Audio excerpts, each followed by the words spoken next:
Kumusta mga kabarkadikada? Kumustang barkadahan?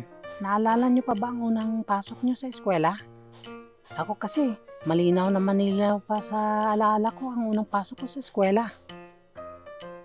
Inuulit ko, ang mga kwento dito sa channel natin ay mga true experiences, mga tunay at totoong nangyayari sa karanasan ko at ng barkada. Handa na ba kayo sa isi-share kong kwento tungkol sa unang pasok ko sa eskwela? Handaan na ba kayo? Alam natin na karamihan sa mga bata ay takot ang nararamdaman sa unang pagpasok nila sa eskwela. Pero ako, excited akong pumasok sa eskwela noon. Gabi pa lang noon ay atat na akong pumasok sa school, lalo pat puro bago ang mga gamit ko. Habang inaayos namin ni Mama ang mga gamit ko, ay panay pa nga ang amoy ko sa mga bago kong gamit. Amoy ako ng amoy. Sarap kasi ng amoy ng bago. Hanggang ngayon nga, hindi ko pa rin makalimutan kung ano ang amoy ng mga bago kong gamit noon. Kinabukasan, nung hinatid ako ni Mama sa school, ay feeling ko, naglalakad ako sa ulap kahit maputik naman. Paano? Balikan na lang kita mamaya pag uwian nyo na. Para pangang ayaw akong iwan ni Mama. Kaya lang sabi ko, umuwi na siya.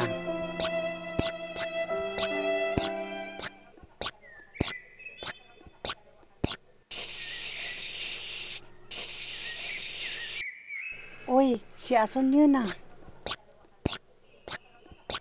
Good morning class. Ako nga pala ang inyong teacher, si Mrs. Hidalgo. Ano to? Ano nangyari dito? Kaninong chinilas to ang putik? Tapos biglang nagtinginan lahat sa akin mga kaklase ko.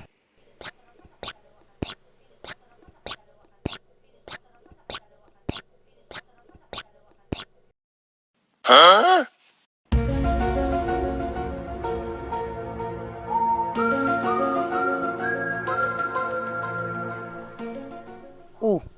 Ba't nandito ka?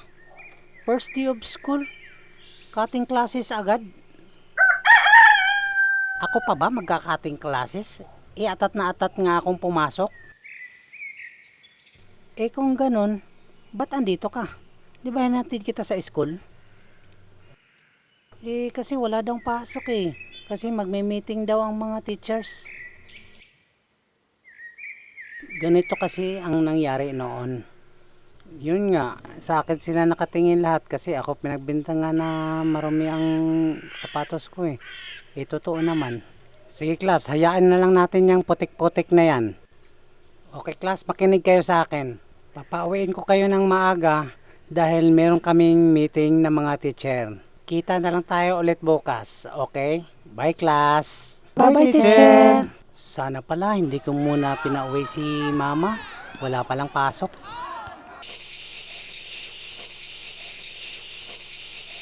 Uy, si Ason! Uy, Ason, napadaan ka Ngayon na nga ulit kita nakita. Saan ka galing? Hinatid ko si Natnat. Unang araw ng pasukan nila ngayon. Oo nga pala, umpisa na pala ngayon ng pasukan. Buti hindi umiyak nung iniwan mo.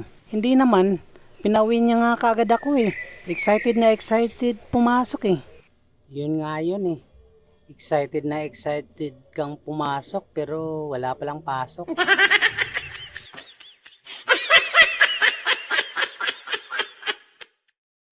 Bibihira yung ganung bata Excited pumasok.